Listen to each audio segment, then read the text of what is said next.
Hello students, I'm looking today at solving a linear programming problem using from the Harshbarger-Reynonlds Mathematical Applications for Management and Life Sciences 12th edition. This is from chapter 4.3, exercise 27, found on page 286 in the textbook, and we are asked to maximize f equals 3, or x plus 3y plus z, subject to the constraints x plus 4y has to be less than or equal to 12, 3x plus 6y plus 4z is less than or equal to 48, and y plus z is less than or equal to 8. This is a standard maximization problem.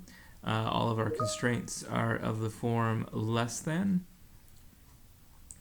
and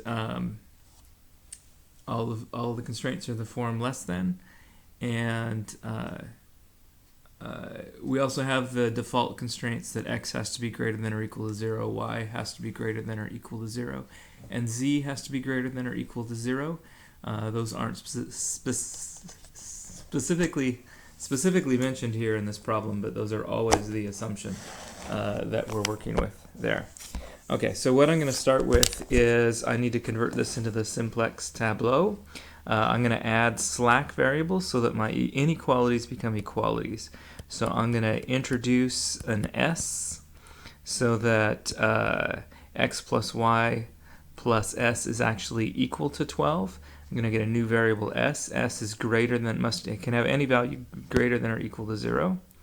I also have 3x plus 6y plus 4z. I'm going to introduce another variable into that one to make it an equality, a t, and y plus z, I'm going to change it to take up the slack. I'm going to introduce a u to make it so that it always adds up to equal 8. The other thing I need to do to put the simplex table in our entry form is to take our optimization function and move all the variables to the other side, subtract, so that we're set equal to 0. I do want to keep the f positive, so I'm going to have why are you showing up down there? I don't know. A minus 1x minus 3y minus z plus f is equal to 0. I want everything on the same side of the equation there. So I'm going to put this into my simplex table. I'm going to have a column for x, y, z, s, t, u, and f. All right, and in this first equation, I've got an x, y is 4, there's no z there, so I'm going to put a 0 in that spot. S has a coefficient of 1, there's no t, there's no u, there's no f, and the total here on the far side would be 12. The next column would be, or next row would be 3, 6, 4, 0, 1, 0, 0, 48. And no x's, 1y, 1z, no s, no t, 1u, 0f, and 8. And then finally we put our objective function down at the bottom. Minus 1, minus 3, minus 1, 0, 0, 0, 1, 0. All right, so there's our starting form.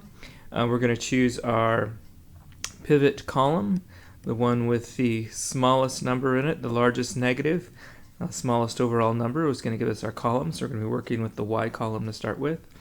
And then to pick our pivot row, we take 4 and divide it by 12. That's going to give us 3. We're going to take 48 and divide it by 6. That is 8. And then 8 divided by 1 is 3. We're taking the numbers at the end of the column, dividing it by in the very last column, dividing it by the values in that row. And the smallest one, again, I'm looking for the smallest one. Or whoops, 8 divided by 1 is 8 down here. I don't thinking about that 3 too much. All right, would be this 3. And so the pivot column is going to be this top row here would be our pivot row. And so the 4 is going to become a pivot. I need to turn the 4 into a 1. So I'm going to use the row operation 1/4 times 1 row 1 and put it back into row 1 spot.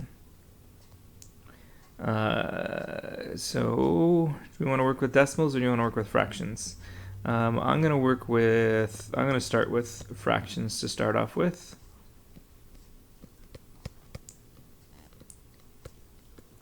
Divide through that top row by 4 will give us 1/4 1 0 1/4 0 0 0 3. And then the second row we're leaving the same for right now.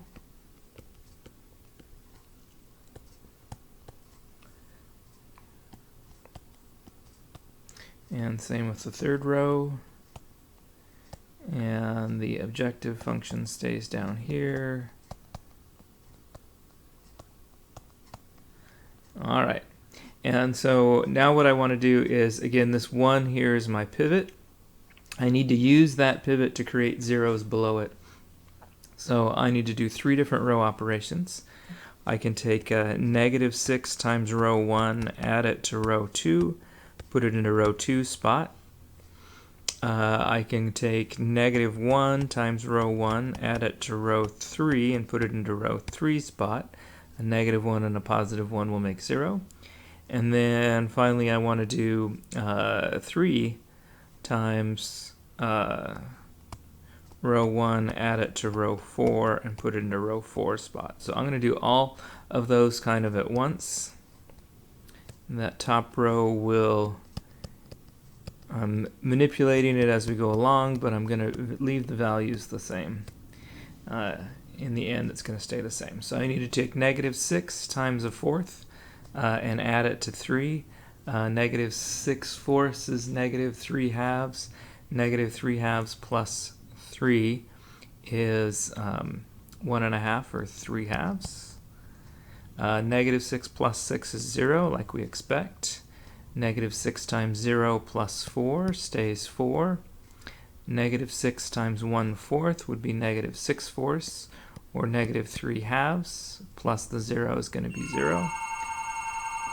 0 plus 1. All right, sorry about that. 0 plus 1 is going to stay 1. 0 plus 0 is going to be 0. 0 times 6 plus 0 is still 0. -6 times 3 is a -18. -18 plus 48 is 30. Okay. And then I want to take minus row 1 plus row 3.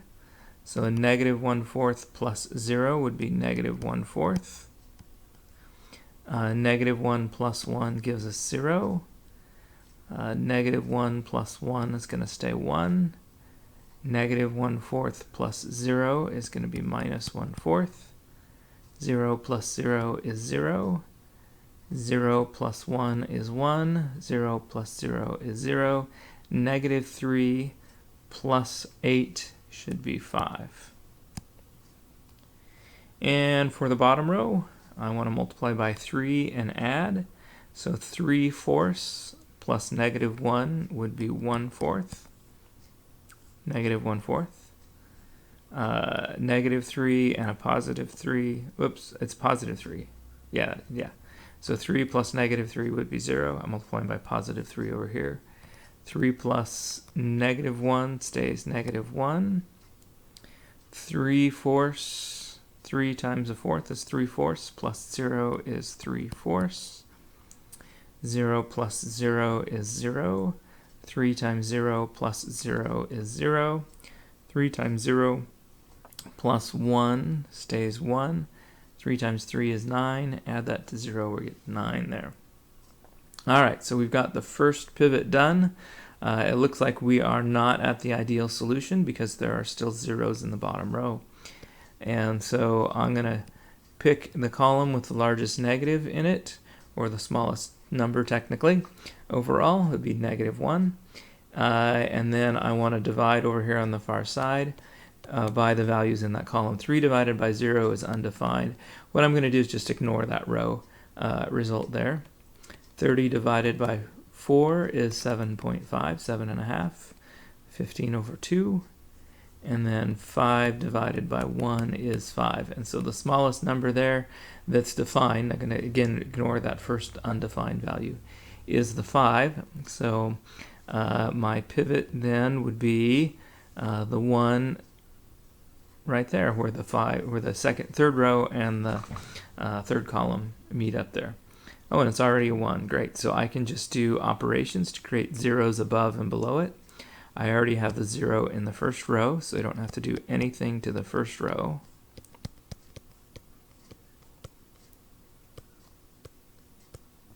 To create a 0 in the second row, I'm going to take -4 times row 3, add it to row 2, and put it back into row 2 spot. That will create the 0 I'm looking for there. So -4 times -1/4 would be a +1, plus the 3 halves is going to make 5 halves. -4 times 0 plus 0 would be 0. -4 times 1 plus 4 should be 0. -4 times -1/4 plus the -3 halves. That's going to be a +1 and a -3 halves. That's a -1/2. -4 times 0 plus 1 is going to stay 1. -4 plus 0 would be -4. -4 times 0 plus 0 is 0. -4 times 5 is a -20. If I add that to 30, I'll drop down to 10. Let's see, this row is going to stay the same.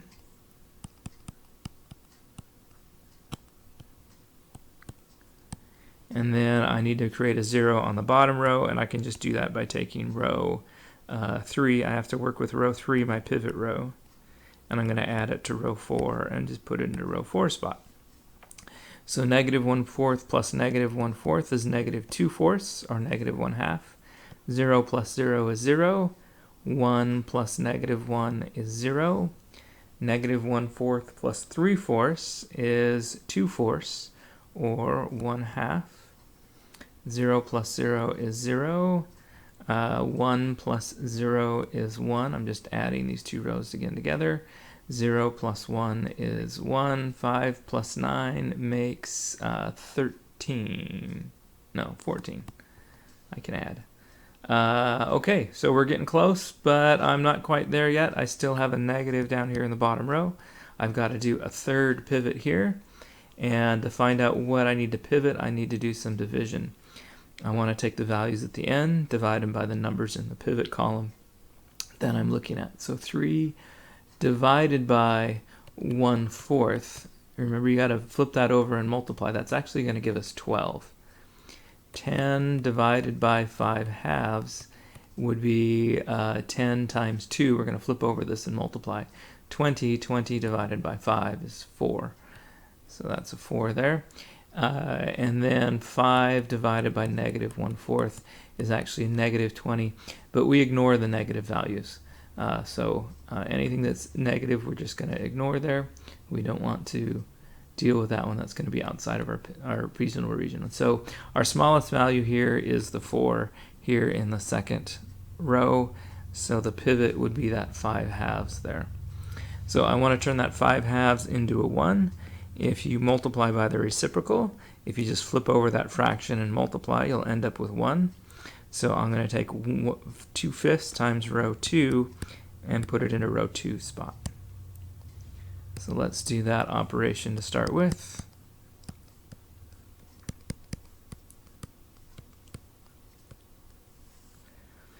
That's going to be 1, 0, 0, 2/5 times -1/2.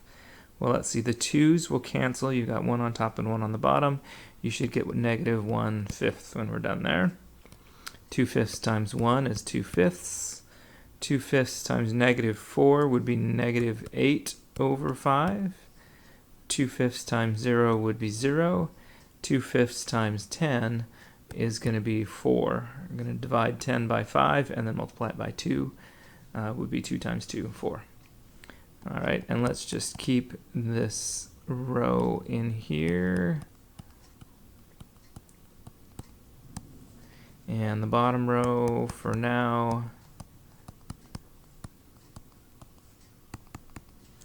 And we'll slide up a little bit. All right, so my pivot was the 1 here in this first column, second row. I want to use that to create zeros above and below it. You might be really tempted to add the 1/4 and the negative 1/4 and get 0 there, but we have to absolutely do row operations with the pivot row. That's what makes the simplex method a little bit different than Gauss-Jordan. Gauss-Jordan, it didn't matter which row you used or how you made it, but you have to use the pivot row. So I'm going to take negative 1/4 row 2, add it to row 1, and put it into row 1 spot. I'm also going to take positive 1/4 times row 2, add it to row 3, and put it into row 3 spot. And then it looks like I need to take 1/2 times row 2, add it to row 4, and put it into row 4 spot to cancel out this positive 1/2 down there at the bottom, to turn that into a 0. So those are the row operations I need to do. The second row is going to end up being the same through all of these calculations. So I'm going to start by adding it into the matrix. And I do have a tendency to group these operations together just to make it a little bit quicker, to save having to rewrite the matrix over and over and over again. It's a little bit easier to do it by doing all those operations at once, but you're certainly welcome to do one at a time if it gets a little confusing. So let's start here with the 1/4 times row 2 and add it to row 1. So negative 1/4 times the 1 is a negative 1/4, plus the positive 1/4 would be 0. Negative 1/4 times 0 is 0. Add it to the 1, it stays 1. 0 plus 0 is 0. Negative 1/4 times a negative 1/5 is a positive 1/20. And I need to add that to 1/4. Well, let's get a common denominator. That's 1/20 plus 5/20, so that would be 6/20 or 3/10. So this would be 3/10 here. And then I need to do negative 1/4 times negative 2/5. Let's see, a 2 will cancel. I should get a negative, what am I going to get there? Negative 1/10, I think. Yes, negative 1/10. So when you add it to 0, you'll get a negative 1/10 still. All right, negative 8/5. I'm going to need to,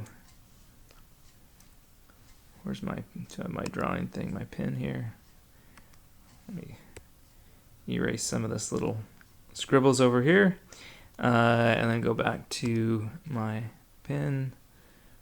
I think I was using this one or that one.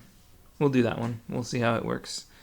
Let's see, I need to do negative 1/4 times what's in row 2, which would be the negative 8/5, and add it to 0.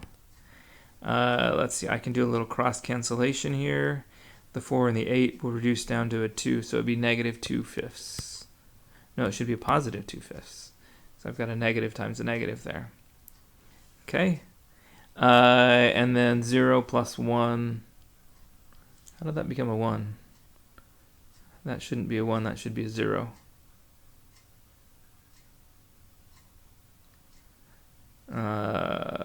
What did I do to create that? Or did I just copy it down wrong? This should still be a 0 here. That should remain a 0. We didn't do anything to that first row. In that previous calculation, I just copied it down wrong. Okay, found that mistake. That's good. But 0 plus 0 should stay 0. This last column should always stay 0, 0, 0, 1. If you're doing the simplex method correctly, your row operations, it should always be 0, 0, 0, 1. Okay, so negative 1/4 times 4 is going to be a negative 1. And when I add it to the 3, I'm going to get a 2. So that will become a 2 there instead of a 3. And let's do my next row operation, 1/4 of row 2 plus row 3. 1/4 plus negative 1/4 would be 0. 1/4 of 0 plus 0 is 0. 1/4 of 0 plus 1 is going to stay 1. 1/4 of minus a fifth. Well, that's going to be minus 1 over 20. And I need to add that to negative 1/4. And so to add fractions, I get a common denominator, multiply by 5 over 5. Negative 1/20 plus negative 5/20 gives us negative 6/20, which we can reduce to negative 3/10 in there. 1/4 times 2/5, that's 1/10. Added to 0 is 1/10. Negative 1/4 times, or positive, sorry, 1/4 times negative 8. So that's going to give me 2 over 5. If I cross cancel there, right, 1/4 times 8 over 5, negative 8 over 5. And then what I want to do is I want to add it to the 1 down there. Okay, that's registering as that. So I've got 1/4 times 8/5. Let's see, I can reduce there. So it's negative 2/5 plus 1. 1 is 5/5. And if you add negative 2/5 to 5/5, you get 3/5. So this should be a 3/5 in that location. 1/4 times 0 plus 0 is 0. 1/4 times 4 is 1. Plus 5 gives us 6. And then for the last row operation, 1/2 row 2 plus row 4. Half plus that plus minus a half is going to be 0. 0 plus 0 is 0. Multiplying by a half. 0 times a half plus 0 stays 0. A half times negative 1/5 is minus 1/10. And if you add it to 1/2, a tenth plus a half is 4/10. A half is 5/10. So add a negative 1/2 to that, you'll get 4/10, or 2/5. And 2/5 plus 0 is 2/5. Oh, I need half of 2/5, so it'll be 1/5. 1/2 of negative 8/5 would be negative 4/5. Negative 4/5 added to 1 is a positive 1/5. Half of 0 plus 1 is going to stay 1. Half of 4 would be 2, and 2 plus 14 gives us 16. All right, so all of our values are positive. And X, Y, Z, S, T, U, and F was our variable assignment that we had from the beginning. And so I'm seeing here that in my X column, that's a nice column. The 1 lines up with the 4. So X should be 4. Y lines up with a 2. So Y equals 2. And Z lines up with a 6. So Z equals 6. And I'm going to set S equal to 0, T equal to 0, and U equal to 0, because those are all messy columns. They're not the pretty columns like out of an identity matrix with 1s and 0s in them. And then F is the other one that we have that's still a nice value, and this 1 lines up with the 16, so F equals 16. So our solution would be X equals 4, Y equals 2, Z equals 6, and F equals 16. All of our slack variables are 0, so that means we're going to be using all of our resources that we have available. All right, I can, you know what, I'm going to make this video even longer. What I'm going to do is I'm going to also show you how to do this in Excel. Sometimes these calculations with lots of fractions gets kind of messy, and sometimes having Excel to do the work for you is kind of nice. I'm going to use the basic Excel 2013, and I'm just using basic functions. There may be some fancier ones that are built in here. If I can get my switch to the Excel, there's my Excel sheet, and I've already put the numbers in there like I wanted them to be. And so, but Excel can help a lot with the calculations. So first thing I'm going to do is identify my pivot column. It's of course the same one here. It's the Y column. It's the third column here. It's got the largest negative in that bottom row. And I've already,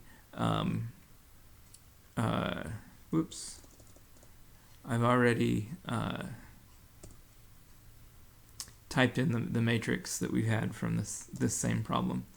And so what I want to do is I want to take the number at the end, the 12, and I want to divide it by the value in my pivot column. I want to divide it by the 4, and I want to do that for all 3 of those calculations. I'm going to use this drag down command, and it drags down those calculations for us. And we see again that our pivot column is this first one here. So it's this 4. I want to turn this 4 into the 1. So what I'm going to do is I need to take row 1. I'm going to go down here, do an equals. I'm going to do a formula, and I'm going to take what's in that column and divide it by 4. And for now, that's the only row operation I'm going to do. I want to keep the other rows exactly the same. So I'm going to type in formulas and say this just equals the value that's in whatever column that's there right now. All right, and so that divides the first one by 4. And then if you highlight those and you drag across, it will copy that formula across, and it will do all those calculations. So it's gone through and divided that first row by 1. All right, and then now what I want to do is use that 1. This is my pivot right here.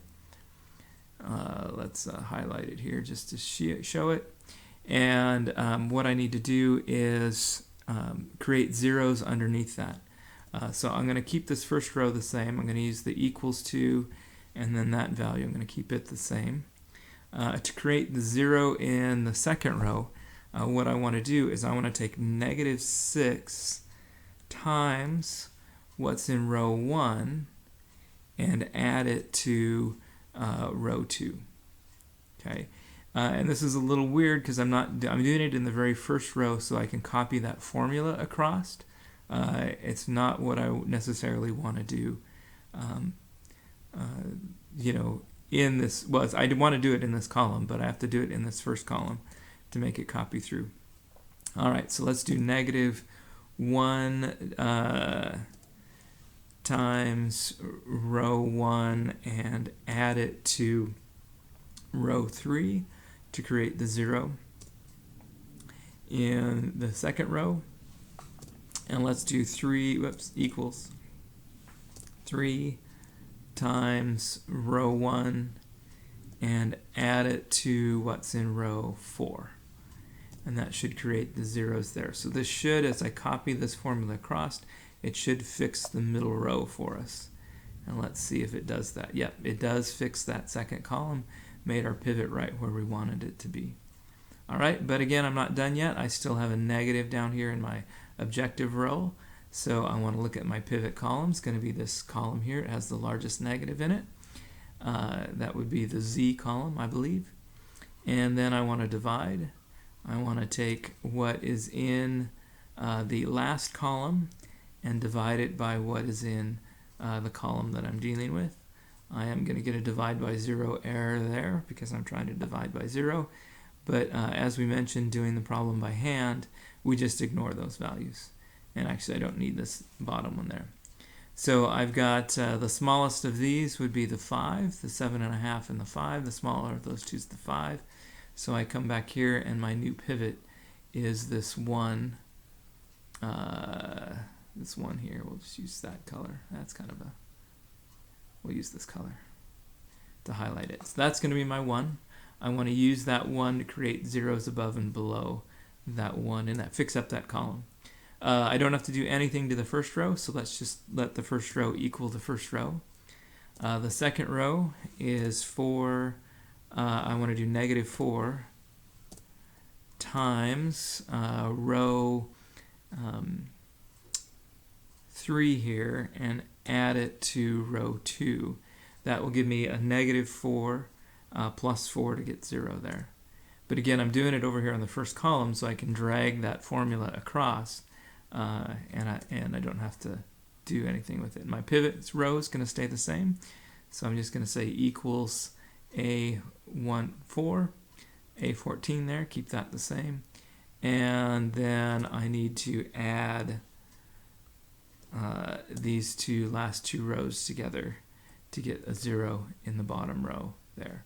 And I'm just adding here in the first column. I'm going to highlight and then click and drag across to copy those formulas across, and it does fix up that column. I've done everything correctly like I need to fix up that column like I want it to be fixed up, with ones on the diagonals, zeros everywhere else.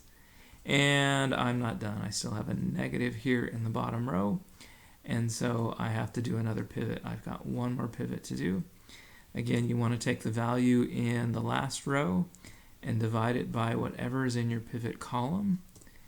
And I want to do that for all three values, all three columns. And again, we're going to ignore this negative 20. The negative 20 is a signal that we're going to go outside of our feasible region if we try to use that as the pivot. So 4 is the smallest. Here is our pivot. Here, this 2.5 right here in the middle is our pivot. So we'll highlight it just to remember that one. And so now this one's going to be a little bit easier because I'm working on the column I'm working on. I want to turn that 2.5 into a 1, so I'm going to leave the first column by itself, or first row by itself. I'm going to take the second row and divide it by 2.5. I'm going to take the third row, leave it the same, and the last row I'm going to leave it the same to start with here.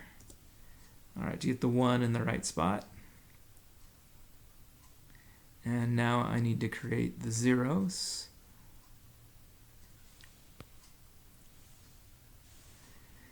All right, create the zeros. So I need to turn that 2.5, that 0.25 into a 1. But if I take a negative 0.25 times the 1 and add it to the 2.5, so if I take negative 2.5 times what's in row 23 and add it to what's in row 22, it should give me a 0, and it does. So it's a nice one about working in this row, is that you're fixing these things as you go along. So if you're making a mistake, it's a little bit easier to recognize it. I want to take a positive 0.25 times the 1 and add it to the negative 0.25 to get 0. Perfect. And I want to take 0.5 times what's in row 2 and add it to what's in row 4, row A25 here in Excel to create the zeros. So those give me the zeros in that column just like I want it to.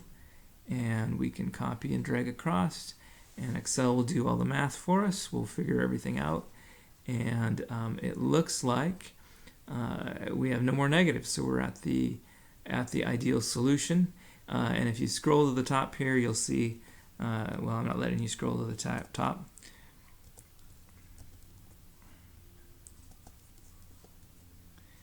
That our variables were x, y, z, s, t, u, and f.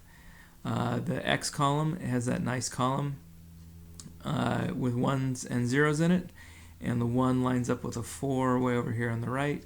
So I'm going to say x equals 4, y equals 2, z equals 6, lining up again the 1 with the 6. The s, t, and w, s, t, and u, I all want to be 0. And I want f. F is going to line up with the 16, so f equals 16 should be our answer. Should be 4, 2, 6, and then 16 for the final answer for our maximum value. All right, I hope this is helpful. Again, having Excel around is useful when you can. It kind of helps with those arithmetic. We won't always have Excel available when we're doing these problems, like maybe on a test or something like that. So it's important to know how to do it by hand, but it's also nice to have Excel when the numbers get kind of tricky and you run into a lot of fractions. It's kind of nice sometimes to have Excel to help you out with that. All right, I'll better end this here. Good luck.